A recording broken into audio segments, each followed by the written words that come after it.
Guys, welcome to the Monday edition of the I Love CVille Show. My name is Jerry Miller. Thank you for joining us. We're live in Charlottesville, the Commonwealth, the country, and the world on the I Love CVille Network. We're presented by Skooma Boutique Dispensary. Skooma Boutique Dispensary, Charlottesville's newest and most dynamic dispensary on the downtown mall next to Rapture Restaurant. Skooma Boutique Dispensary and its staff, its owner, David, will help you guys understand what they are selling through their certificates of analyses. If you have pain, body pain, aches, knee pain, back pain, shoulder pain, they have something for that. If you want to sleep through the night, that's something I don't do very much, is sleep. Skooma Boutique Dispensary's got CBD or Delta 8 that can help you sleep. And folks, Skooma Boutique Dispensary has something that will help you manage that anxiety as well. They're located next to Rapture.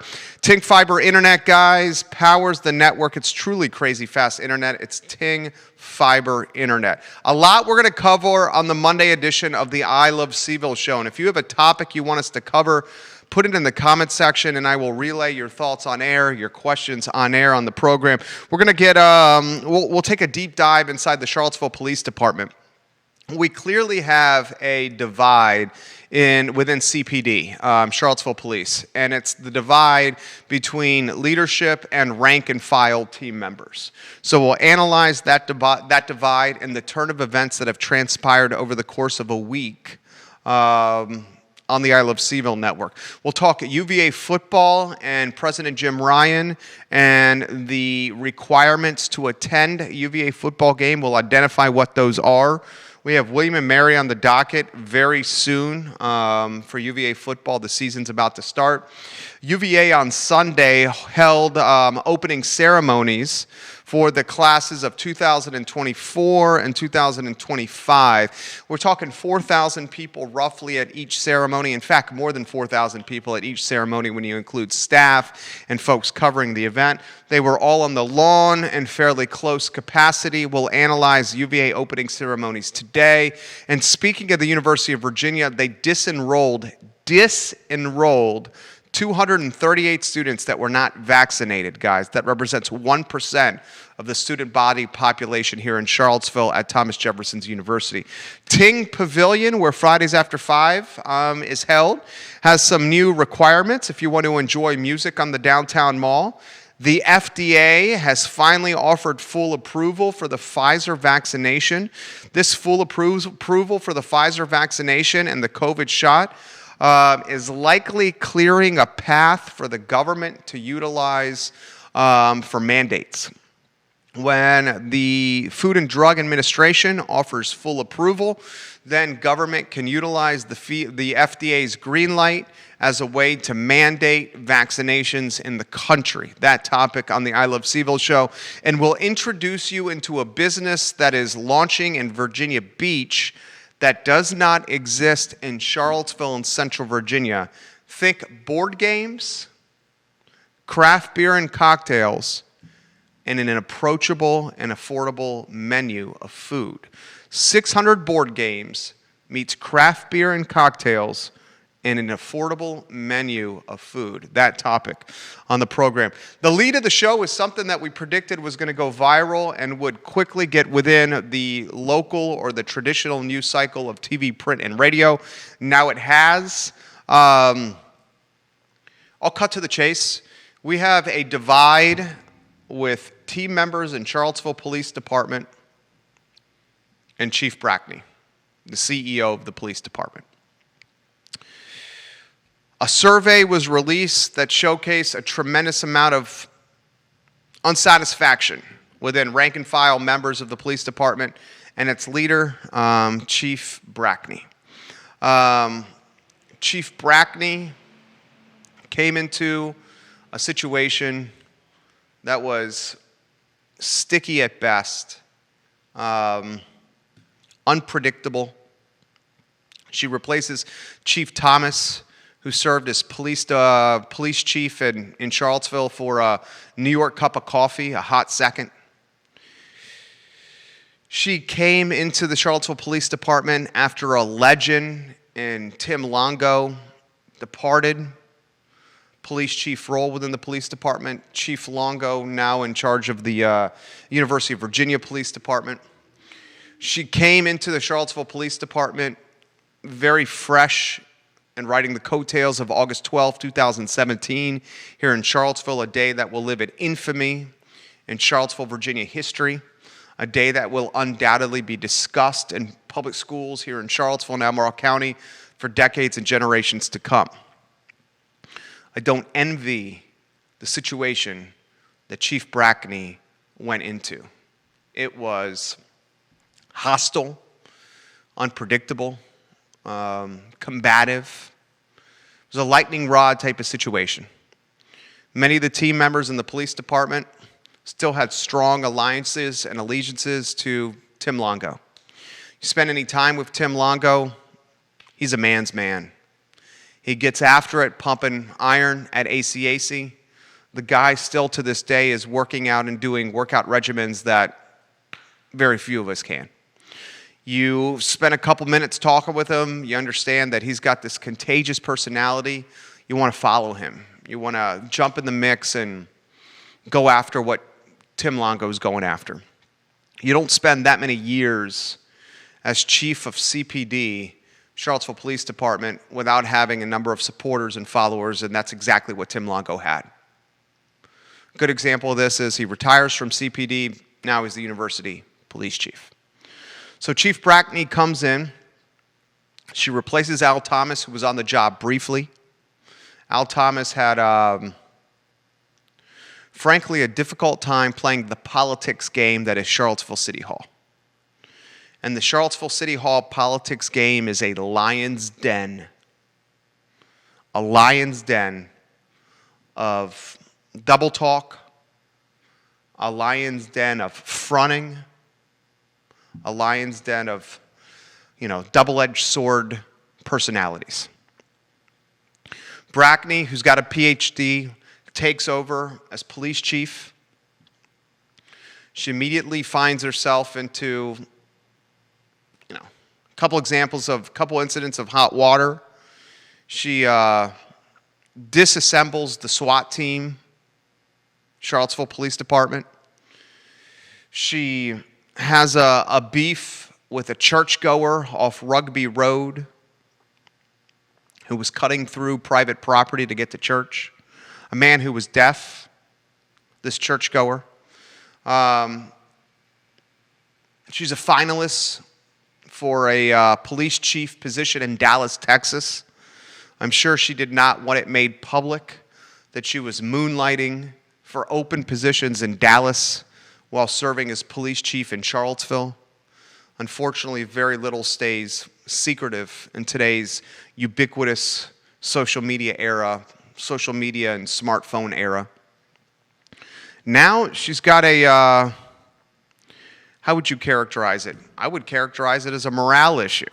She has a morale issue with rank and file team members, the backbone of the department, the men and women on the beat, the men and women working overnight shifts, the men and women walking in 105-degree heat with bulletproof vests on, long-sleeve shirts, carrying gear that's quite heavy. The men and women that, frankly, are protecting citizens in the community.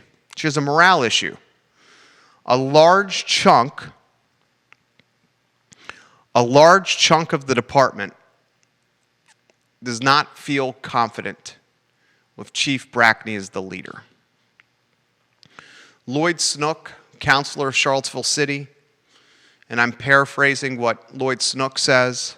He recently went on the record over the weekend, and he said in paraphrase fashion, look, she's a woman, she's a black woman, she's new to the job, there's going to be morale issues. That's to be expected. That being said, she's got to fix this. This is her job as the CEO of the police department to fix the morale issues she has. Let's cut to the chase. It's no secret that there's massive attrition and turnover within the Charlottesville Police Department. The men and women that are keeping us healthy and safe are turning over very quickly.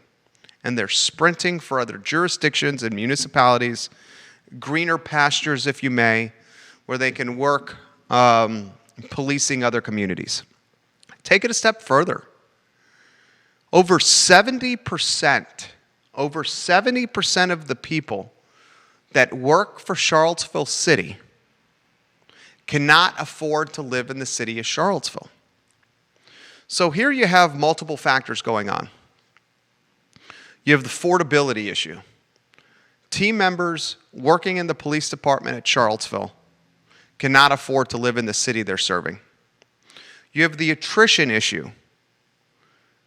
You look left and right and people are leaving the police department in Charlottesville for other departments. These are facts. You got the morale issue. You got a macro issue in the United States of America. Murder of George Floyd in Minneapolis, a number of other unfortunate incidents. And a good chunk of the country does not think positively of the men and women wearing the badge. You got someone new to the community taking over for a legend, Brackney taking over for Longo. You got a community in Charlottesville that is asking for a complete revitalization of police tactics. You got a large chunk of Charlottesville asking for the department to be defunded, $19 million, the budget for Charlottesville each year. You got a number of people in the community asking for itemized cost expenditures of that $19 million budget. Where's the money going? Clear-cut line item recognition of where that money is going. It's a tough time to be a police officer right now. I've said this once, I'll say it again. With my job, when I go into work, I don't worry about getting back to my wife and my son from a health or safety standpoint. I don't have my wife at home worrying whether or not her husband and the father of her son is going to get back safely, soundly, alive or dead. Very few of us understand the mentality, the courage, the risk, the willingness to accept risk that goes with putting on this badge, having the gun on your hip, the bulletproof vest on your chest. You walk out the door, your life is at risk. Those are facts. Those are facts. I've sided with the police multiple times on this network, and I'll do it again. Until we truly realize what it's like to put on a badge, a vest, carry a gun on our hip, and work a job that could jeopardize our health, our future, and our lives, and the families that count on us, I think it's important that we have empathy, patience, benefit of the doubt for the men and women that serve the community. Now, that being said, if there's men and women within any department of local government that is doing illegal things or stepping out of turn from a nefarious standpoint or being the quote, end quote, the bad apple, the rotten tomato, then they need to go. I got no patience for rotten tomatoes and for people utilizing the power that comes with wearing a badge to their personal benefit or financial gain. I have no patience for that. What we have going on in Charlottesville City Hall is yet another leadership crisis. This past Friday at 6 p.m., Charlottesville City Hall issued a 1,700-word rebuttal to the Central Virginia Police Benevolent Association. The Central Virginia Police Benevolent Association published the results of a survey on the conditions within the Charlottesville Police Department. Friday at 6 p.m. Why you do this at 6 p.m. on a Friday makes no freaking sense. City Hall. Friday at 6 p.m., when the 6 o'clock news has started, when print reporters have already put their stories to bed for the Saturday edition, when the I Love CVille Show and the I Love CVille Network is not on air until the following Monday, City Hall issues a 1,700-word rebuttal saying what the Benevolent Association put out there is not what actually is transpiring. This 1,700-word rebuttal was unsigned. The first mistake City Hall did was issuing the rebuttal at 6 p.m. on a Friday. If you're going to issue a rebuttal like this, you do it in the morning. You hold the press release to this morning. You don't do it Friday at 6. The second mistake City Hall did with the 1,700-word rebuttal is they did not clearly sign who wrote the release. Was it the police chief who wrote the release? Was it Mayor Takaya Walker who wrote the release? Was it City Manager Chip Boyles who wrote the release? Was it Communications Director Brian Wheeler who wrote the release? We don't know if it was Brackney, Walker, Boyles, Wheeler. We don't know if it was City Council. We don't know if it was the HR department, the communications department within the police, within CPD. When you write a 1,700-word rebuttal that is challenging the authenticity, the credibility, the honesty of the Central Virginia Police Benevolent Association, you should put a name associated with that press release. You should not try to slip and sneak and slide and backdoor that rebuttal at 6 p.m. on a Friday when most outlets have already gone to bed with their news. This is called PR 101. An advertising agency like ours, VMV Brands, would have offered consultation to the police department, to City Hall, and said, look, this has got to come out Monday morning. That way it can seamlessly get into the news cycle. Because when the news gets into the news cycle, you have people understanding, reading, and digesting it. Friday at 6, it flies under the radar. And then we would have said, you got to have somebody sign this press release. Not some vague release that comes from some ambiguous individual that we don't know. And then the third thing, this release from the police department, frankly speaking, threw a tremendous amount of officers under the bus. They talk about corporals in the police department sending misogynist text messages, and corporals within the police department saying, quote, let's get back to some hood gangster shit, end quote. I'll use the profanity. That same corporal was using misogynist language. They talk about severing the ties with the Jefferson Area Drug Enforcement Department, hiring a Fourth Amendment analyst, removing school resource officers from Charlottesville High School following a vote from the school board. The CPD in this release began publishing statistics regarding encounters and detentions, along with summaries of actions associated with the internal affairs investigations. So basically what the release did, not only was it timed inappropriately, not only was it unsigned, which is inappropriate, but the 1,700-word release actually threw officers under the bus even more. If you're a police officer and you're reading this release, wouldn't your willingness, Judah, he's looking for you over there. Thank you, sir. Wouldn't your morale and your willingness to give leadership in the department the benefit of the doubt erode even more? Here's a 1,700-word release that's unsigned, that's timed inappropriately, Friday at 6 p.m. instead of Monday morning. And here's a release that throws many officers under the bus. How does that build morale? I'm a team sports guy. Played team sports growing up. First job at a UVA was as a sports writer at the Daily Progress.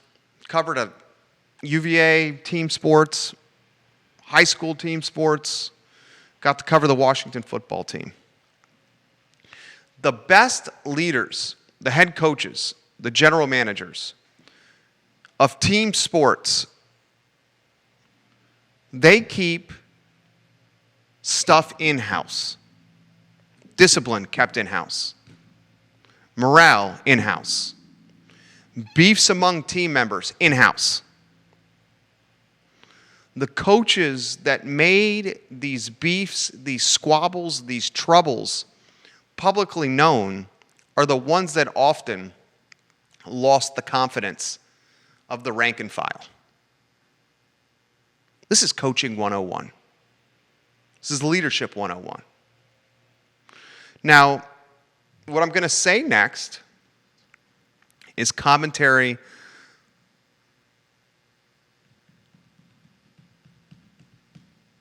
that offers a different perspective. Chief Brackney took over a job that was incredibly difficult and arduous. You're fresh off August 12, 2017. You're taking over a job from Tim Longo. Yes, Al Thomas was in between them, but he served as chief for for a New York minute. You're taking over for Tim Longo, who's a legend. You're becoming one of the top cops in this town, in a town that's looking for its identity, its soul, its heart.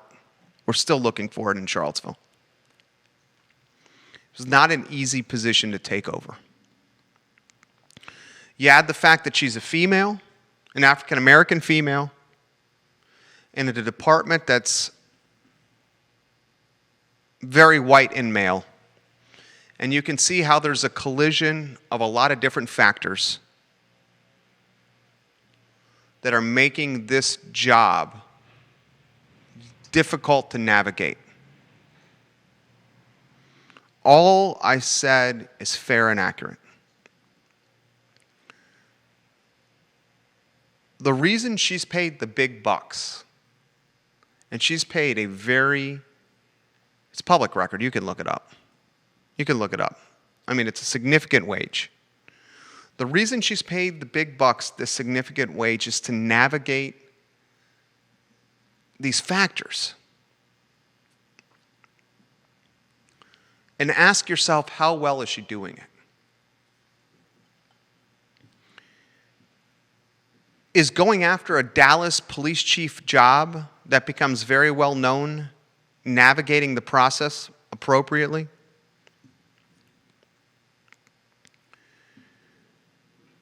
Is having a press release where dirty laundry is aired within the department, navigating the job appropriately? Is having the massive attrition and turnover on your watch, navigating the job appropriately? Is having morale issues, navigating the job appropriately?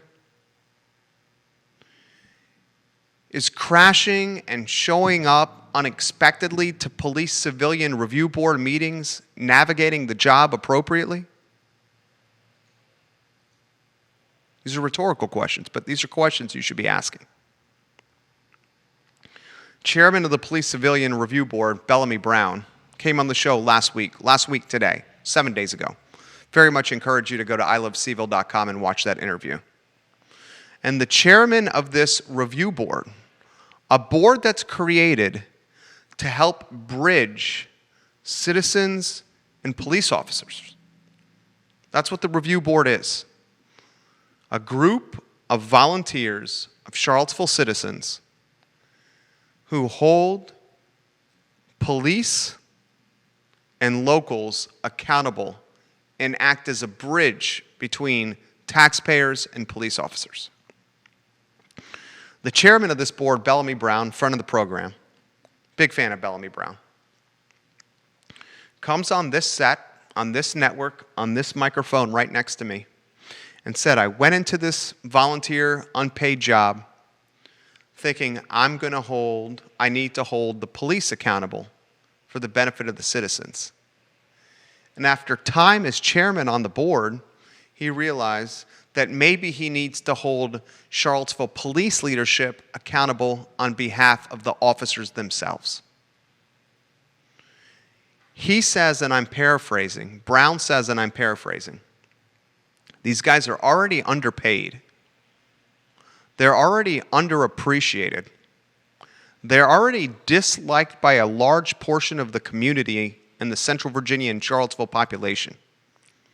He says they can't afford to live in the town they serve.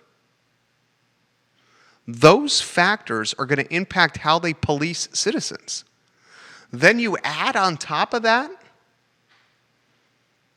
rank and file team members don't trust leadership within the department.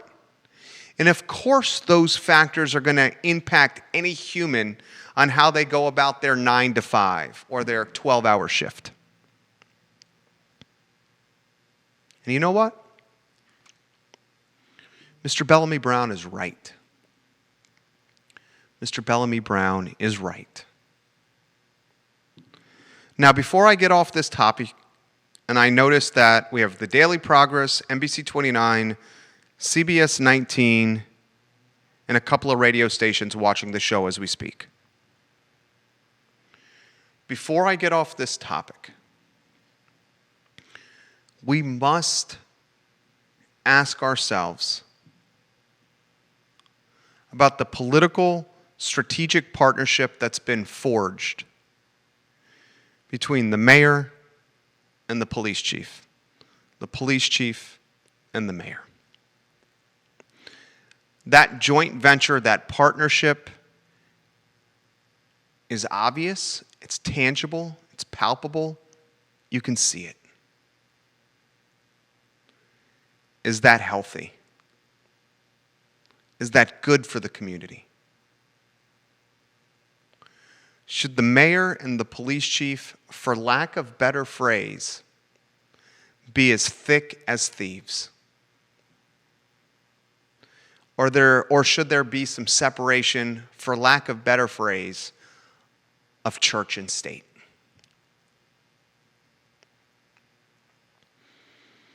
When Mr. Bellamy Brown, the chairman of the Civilian Review Board, says, "I am voting for Brian Pinkston and Juan Diego Wade," and I will leave it at that, Jerry, that speaks volumes to me. Mayor Walker's running for re-election, yes. Washington is running for one of 2 spots open on council. Brian Pinkston is running a second time, and Juan Diego Wade is running for the first time, Charlottesville City Council. And Bellamy Brown says, I clearly am backing, supporting, and voicing my platform support for Wade and Pinkston. That says a lot, that statement. It says a lot.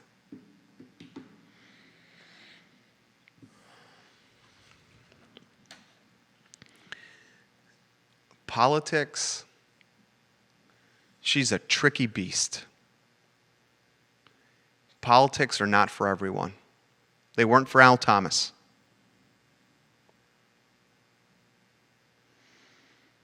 Tim Longo could play the politics game.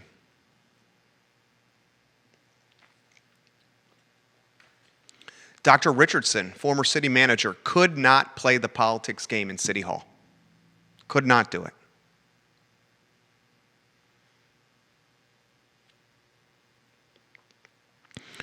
The politics game in Charlottesville today, August 23rd, 2021, is as complicated, as hornet's nest as you're going to get as a game to play. You got a city, literally as we speak, confronting itself on its racist past. You got the city, literally as we speak, confronting itself on affordable housing. You have the city, literally as we speak, confronting itself on how to manage COVID and the surging Delta variant. You have the city, literally as we speak, navigating monuments of war, what to do with them and how to move forward with them. You have the city literally as we speak with a vacancy rate between 15 and 20% on its most important 8 blocks, the downtown mall. You have the city literally as we speak on the cusp of hybrid education for yet another year for its public school system. You have the city literally as we speak with the top elected official, the mayor of Charlottesville, Mayor Nikiah Walker, writing poetry that compares the town to rape and male ejaculatory fluids. You have the city literally as we speak searching for its identity and its heart and soul. And the top players in this city, the Chip Boyleses of the world, the Nikiah Walkers of the world, the Chief Brackneys of the world, these individuals, the Jim Ryans of the world, have to navigate all these landmines, have to tiptoe on eggshells. Because if they don't navigate the landmines appropriately, they blow up in their face and they have a PR poop storm of tremendous proportions. And we saw that recently with Mayor Walker's poem that made global headlines. If you notice, she has been very, very quiet since that poem. And it's no coincidence that she's running for re-election and is being quiet with her commentary on social media. Political strategy. That's the first topic of the program, 37 minutes in. It is a topic that is nebulous and fluid. I would expect a response perhaps from the Benevolent Association, its leader, Mike Wells, who I have tremendous respect for. Detective Mike Wells has come on this show, this network. Tremendous respect for that guy. I would think a response from the Benevolent Association to a 6 p.m. Friday 1,700-word press release that was unsigned and poorly timed. If we don't figure out what's happening within this department, the attrition will continue, the morale will suffer, and we as taxpayers will be left with the department that is not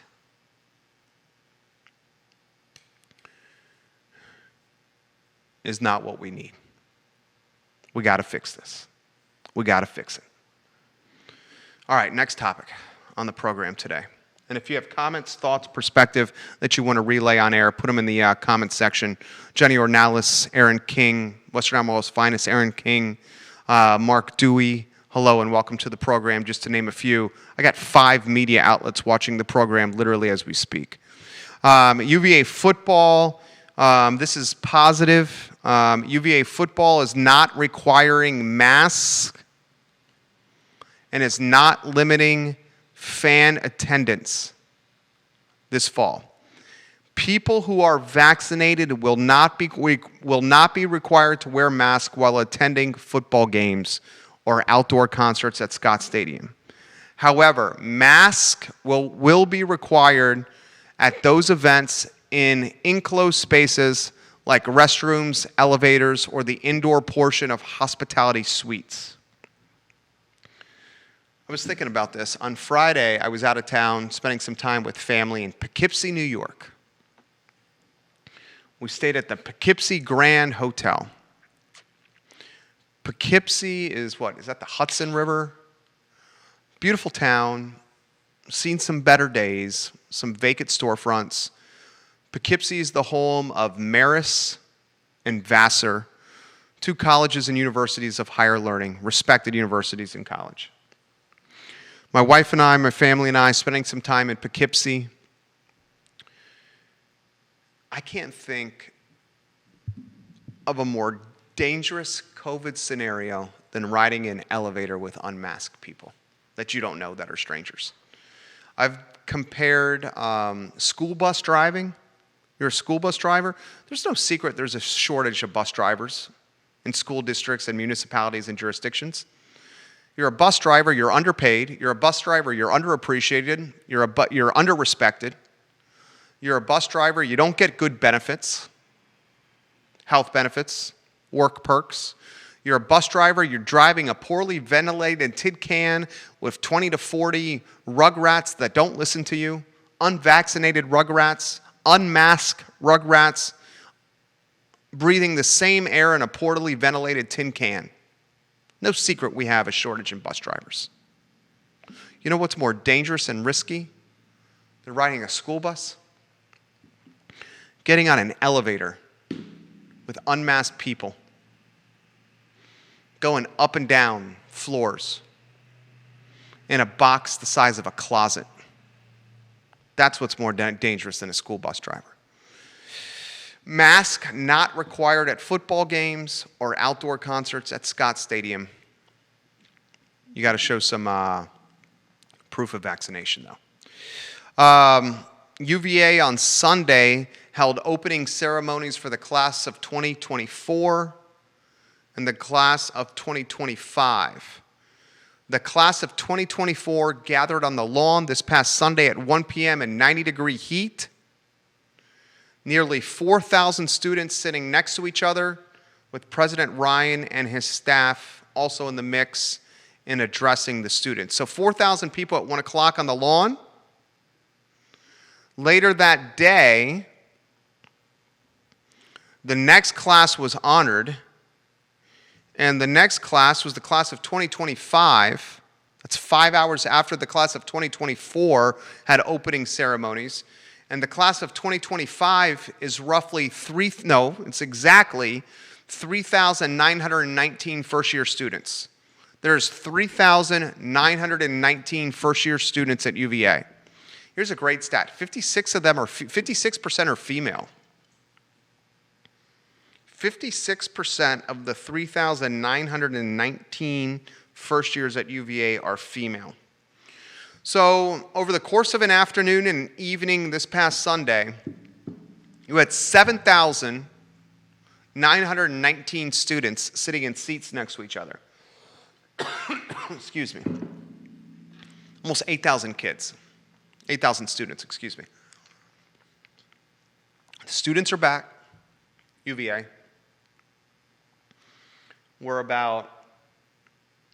less than 2 weeks from the season opener, UVA football. Public school students are now fully in the hallways, Charlottesville, Albemarle, and Central Virginia schools, learning in classrooms. Parents and families are back from vacations that happen in early and mid-August, now firmly root planted, ready to go for the fall semester in Central Virginia. We will learn what this community is all about. We will learn what this community is about from a COVID standpoint, a vaccination standpoint, a resilient standpoint, a willingness to mask up standpoint, a willingness to get ahead of this Delta spread that's more contagious than the chicken pox in the next 30 days. In the next 30 days, with UVA students back, with kids learning in public school classrooms in poorly ventilated hallways, with families no longer vacationing, with roots planted throughout the rest of the year as the fall semester is upon us, we're going to learn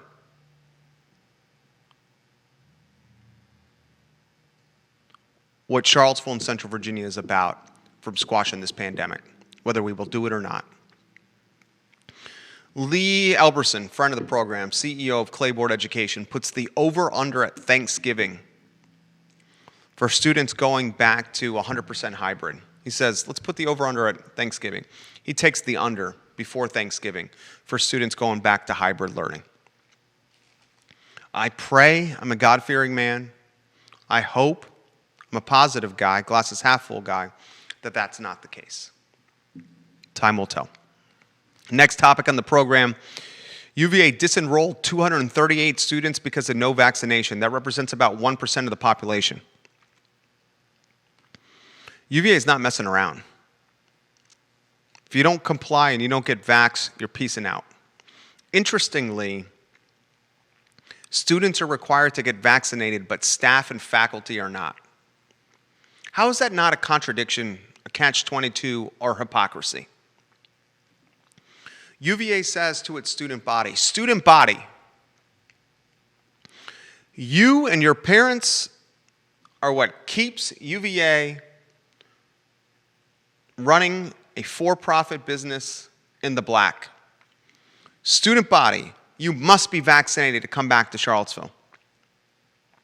Faculty and staff, it's up to you. It's your decision to get vaccinated or not. Students, you have to.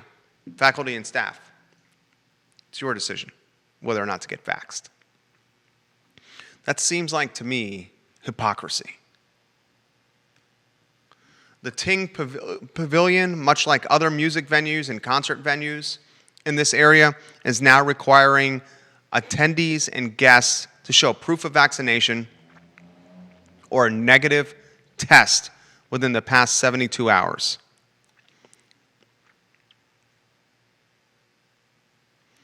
This new policy only applies to ticketed concert events at the Ting Pavilion.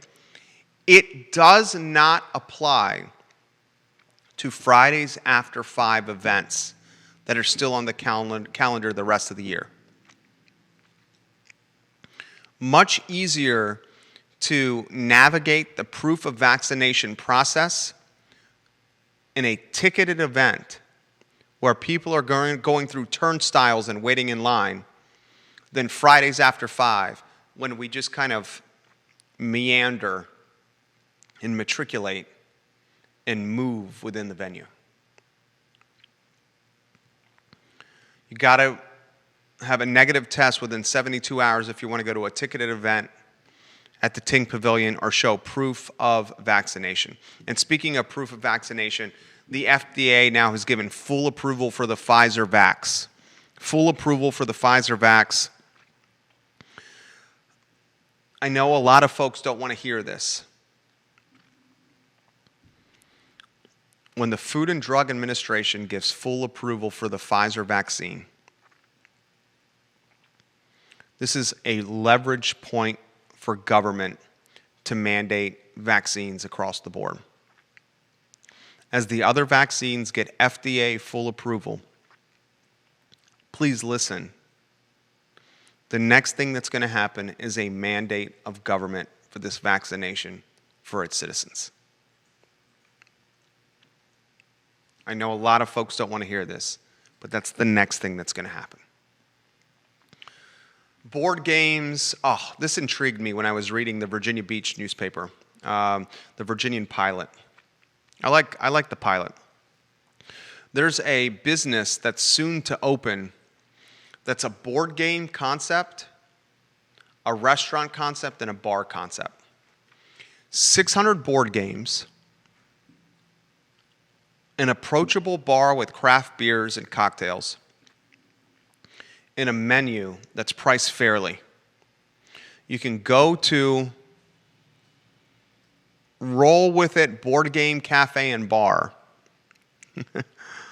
Roll With It Board Game Cafe and Bar. Not a bad name. I think I would have tweaked that a little bit. The branding guy in me would have tweaked that a little bit. But still, I respect anybody that's trying to get into the entrepreneur space. Roll With It Board Game Cafe and Bar will soon open. I read this article and I realized that this concept does not exist in Charlottesville. Where can you go and play board games with friends and have beers and cocktails? Court Square Tavern has some board games. Not many people go to Court Square Tavern, but they have board games. Where else in Charlottesville, Albemarle County, or Central Virginia can you go with friends, play board games? And I'm not just saying a beat-up version of Parcheesi is on the shelf in the corner, or a beat-up version of Monopoly with only the thimble and the car as pieces that are left in the box. I'm talking legitimate, championed, and treasured board games have beers and wine and cocktails and food and play board games in great condition. Where can you do that? That concept doesn't exist in this area, interestingly. All right, the final topic before we get to your thoughts on today's show. The New York City has mandated vaccines for all public school staff and teachers. The FDA approved the Pfizer shot, and right after the Pfizer shot was fully approved by the FDA, New York City mandated COVID vaccine shots for all staff and faculty. There's no coincidence there. FDA, approved shot, fully approved. A mere hours later, New York City mandated the vaccination for all its staff and faculty. That is not a coincidence. And please expect more of that to come down the pipe. And eventually here locally in Charlottesville.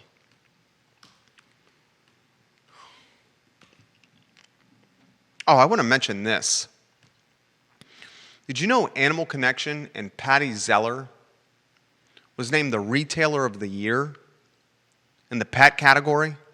Animal Connection at Ix Park was literally named the Retailer of the Year. Props and praise and kudos to Patty Zeller.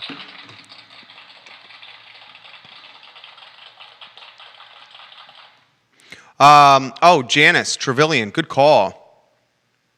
Good call. She says Firefly. That's actually not a bad call, Janice. Firefly does have board games, and it does have like games like skee ball, and like what's the hunting game, Judah, that you often see at restaurants and bars where you're trying to shoot the elk? Is it Buck Hunter? It's Buck Hunter, right? I think it's Buck Hunter. Firefly is as close to the game as possible. Janice says, sorry, but I have so many friends and family members that are vaccinated that are testing positive for COVID. I don't think the vaccine passports are going to do it. One is a physician wearing a N95 mask. He was vaccinated and got COVID. Janice, good comments right there. So I'm going to offer this perspective here.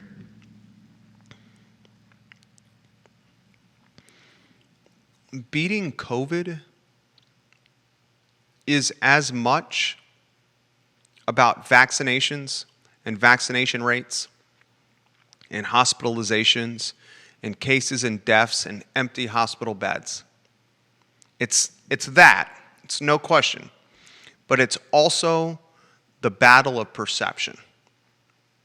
In America today, because of the ubiquitous nature of smartphones and social media, and because Americans rush to judgment, perception is reality. And the perception with this pandemic is half the population, which is true, half of Americans have been vaccinated roughly. If we want to beat this pandemic, we need to win the battle of perception along with the battle of health and the battle of vaccinations and the battle of keeping people safe. If we can get a United States vaccination rate that is as high as the vaccine rate, say in Albemarle County or the city of Charlottesville, then the media, and remember, the media, if it bleeds, it leads. The news is a business, okay? The media pushes fear. If it bleeds, it leads. If you can get a vaccination rate that's high, like in Albemarle and Charlottesville, across the nation, then the media doesn't have that story it can leverage and push down our throats every single time we turn on the TV or look in our news feeds about poor vaccination rates. We win the battle of perception in the media that is clearly using this to its advantage will lose a leverage point to drive, if it bleeds, it leads narrative. We got to win the health, the safety, the betterment of our hospital workers and medical workers, our teachers, our frontline workers. We got to win those battles. We also got to win the perception battle as well.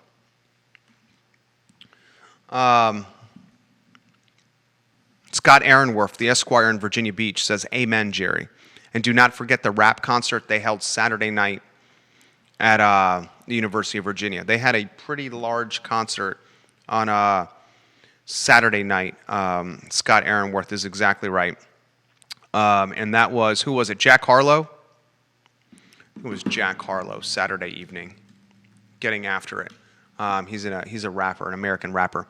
On Saturday evening to a packed house in front of the, right off the lawn at the University of Virginia.